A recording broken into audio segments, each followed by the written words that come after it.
Hello, I hope you are having a beautiful day. I'm really excited because I've been looking forward to this moment for quite a while now because it's been a little second since the last time we sat down together and listened to some music. And in order to make this moment just perfect, I picked out an album that I've been really highly anticipating. Here goes Paul McCartney's Band on the Run, side one. That rhymes. The title of the first track we're going to be listening to is Band on the Run.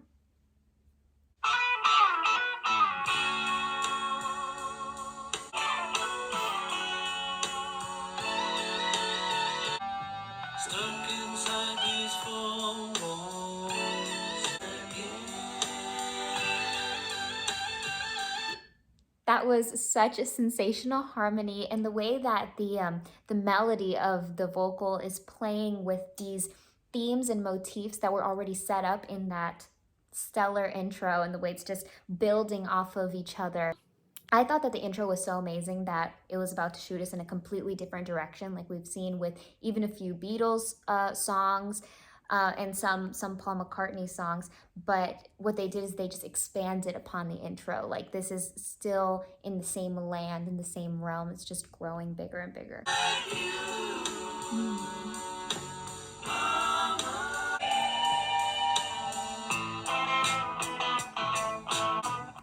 So just a total and complete direction switch just there. It's even bigger than just an A section and a B section. This was like an A section and a purple section. Like just in a completely different universe now. And even though there's still an electronic presence here, very electrifying, it's interpreted in a completely different way. And that goes to show that the communication of different elements and different instruments can make one thing appear so differently in a different environment. Like this is a little bit more percussion heavy. It feels a little grittier, a little bit heavier.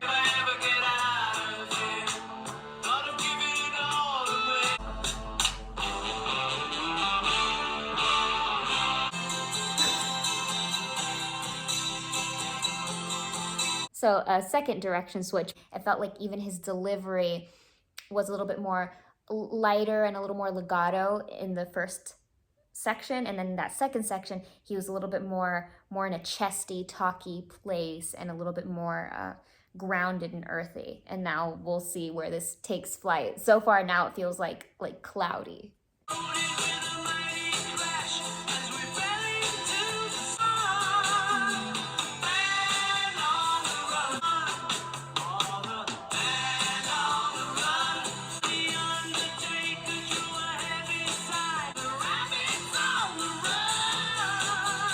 Amazing vocal execution throughout the whole thing, but just right there, I like that growl and the grittiness of his delivery there.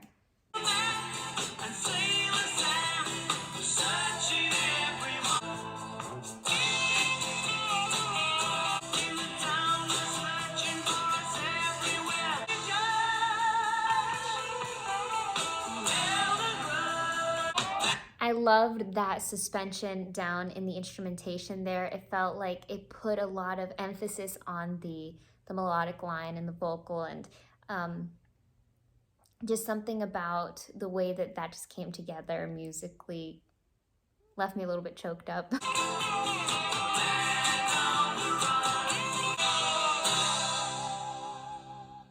Very, very beautiful. I'm really excited to get to the next song, which is Jet.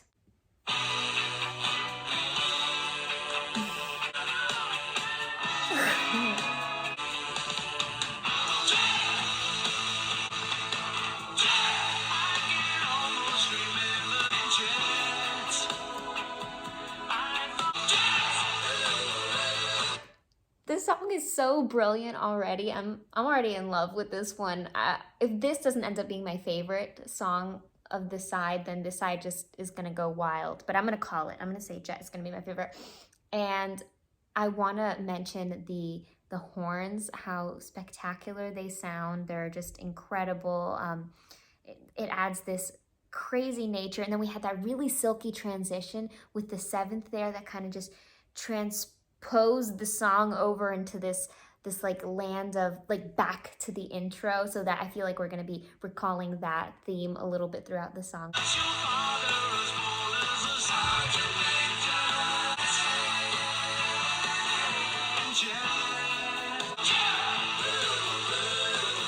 I love that.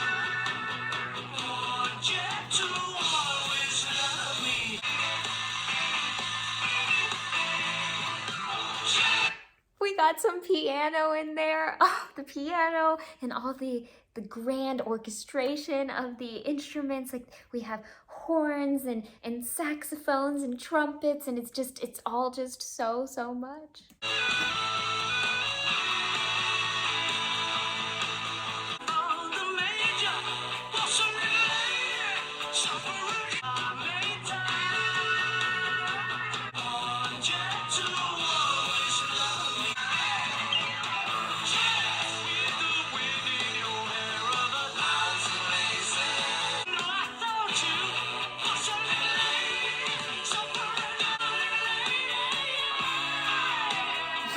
Rock and roll.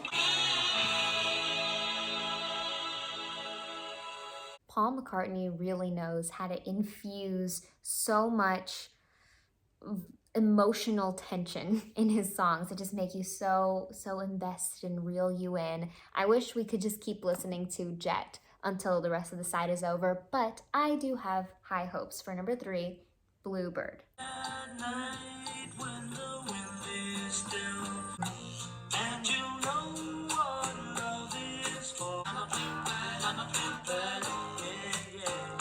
Okay, right away, a completely different tone, a completely different vibe and atmosphere, but still so much color and so much vibrancy. It feels a little bit more stripped and laid back. And it's acoustic, but not like in a country folky kind of way. It's more like percussive, it's kind of islandy, it's vacationy, and it's soothing, relaxing, beautiful, and I feel like he is portraying that in the vocal as well. And then the lack of an intro was really something too. And we have some nice colors with that 6 that was thrown in there, really nice.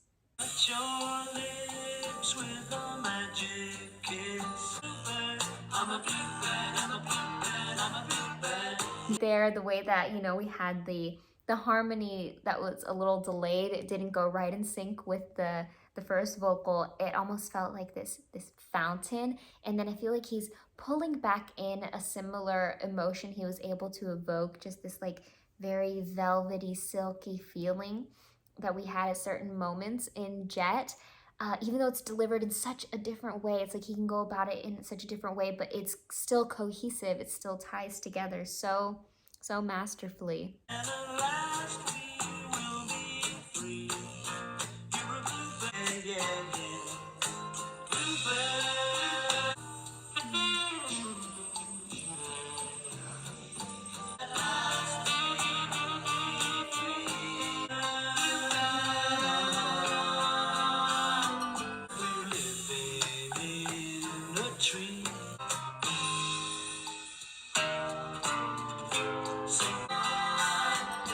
Hemos llegado al número 4 de este video, se llama Mrs. Vanderbilt. No sé si así se dice, pero ese es mi mejor intento.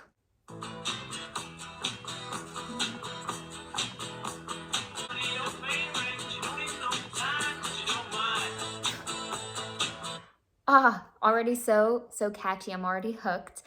Something that's worth noting is that in the vocal and in the vocal alone, not in the instrumentation, there's this sense of this sort of filter or distance or just overall distortion, where it feels like this sound is like muffled or like being sung through like an old-timey microphone or something, or through like an old-timey radio. It's really cool because the instruments seem to be very piercing, forward, front.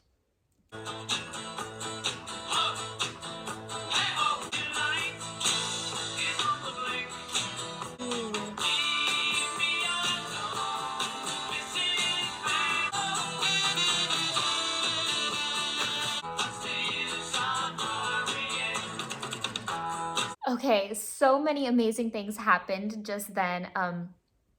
We were like sent off with this beautiful transitional chord that just made the song transcend. And this whole time I've been thinking that it feels very underworld-like. It feels like we're ruled by this minor that's just going on. It's like a huge cloud. But then I realized that there's this like dance-like mystery. It's almost very, very tango. It's very serious. It's very dark and macabre.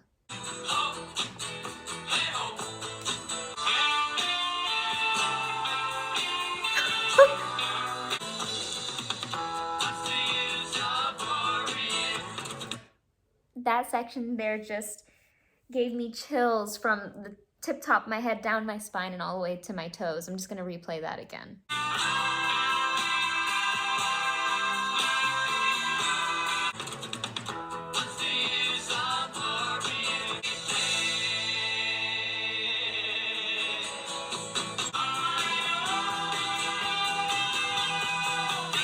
Two little just kind of vocal delivery things there that were really, really fun and completely contrasting to one another, that show the tremendous, insane amount of vocal control and just incredible talent that Paul McCartney has. So there was the beautiful, you know, the line in the melody. We're just going to kind of skip right past that because we know that it's insane, incredible, and mesmerizing. Then we have those harmonies, and then we had that like kind of like a forced hiccup-like delivery of a vibrato, but it felt like a laugh, kind of like mimicking a laugh, like ha ha ha ha. And then on the flip side, then we had him hit this soaring note, but it didn't even feel belted. It just felt like, oh, he was just going up and reaching a note that was very, very easy for him, but sounded celestial.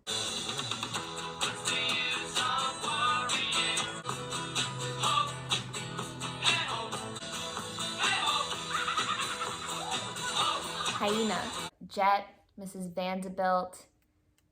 That's tough. And then the Band on the Run is So good. And we're not even done. But we've arrived at the very last song, number 5. Before jumping on into number 5, the last thing I want to say about numero 4, Mrs. Vanderbilt, is that I feel like, and this could be true of this entire side, but it really hit me listening to this one, that I feel like the band Train pulled a lot of inspiration from these songs right here. Maybe from all of Paul McCartney's material, even the Beatles, but it just feels like this specific sound right here is a sound that Train has throughout their music, and they do it really, really well. I think it's amazing. So I think what Paul does here with his music is that he doesn't only make things that are going to last forever and people are going to love forever, but he builds foundations to people build on top of that too. So I feel like in a way he's responsible for a lot of amazing music, even music that he hasn't made, because he was like the bridge that led us there, if that makes any sense. Anyways. Number 5, we've got Let Me Roll It.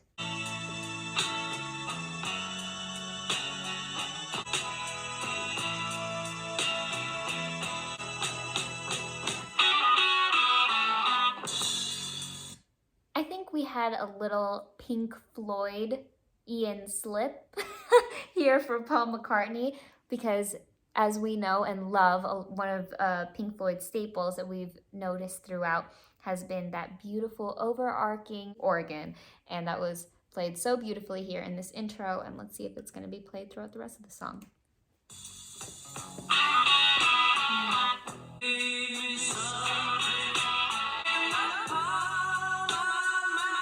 We have some heaviness that is being kind of mimicked in the vocal and in the instrumentation. Like I feel like the heaviness starts off with this booming and pounding in the bass, and in the instrumentation. It's just so dragging and mysterious. It almost reminds me of She's So Heavy, I Want You, She's So Heavy, and Come Together. It kind of lives in that like in the depths of the shadows, underworld, lurking. And then we have the same thing being mimicked in the vocal, because there's some really, really strong reverberation and echo in the voice.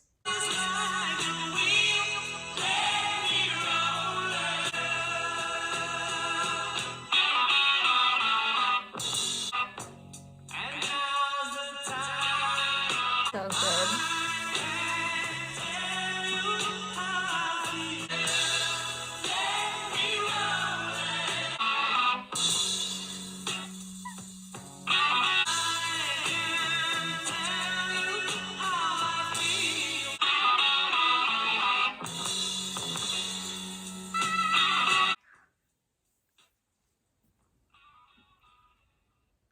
incredible, remarkable, menacing, very minor. This entire side felt very minor, infused, and haunting and eerie, but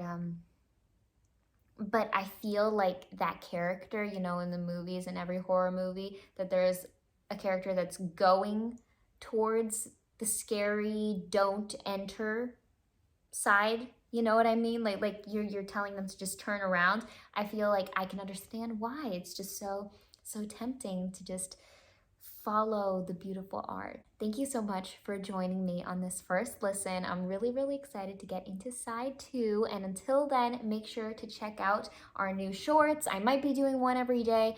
I don't know how long I can keep that up for, but go and check one out right now. There might be one that you haven't seen yet. Thank you so much for all of the support. I appreciate each and every one of you, and I'm sending you my love. And this is directly for my ultimate super thanks superheroes. Thank you so much. I love you so very much. You have such an amazing impact on me and my life, and I hope you know you're making the biggest difference. And I didn't forget that we have little tunes for you guys. So starting back up at side 2 of this video, we'll be getting back into that. And until then, I hope you guys take care of yourselves. I hope you're doing well. I hope you eat something delicious and that you take it easy. See, I didn't forget the things. Bye.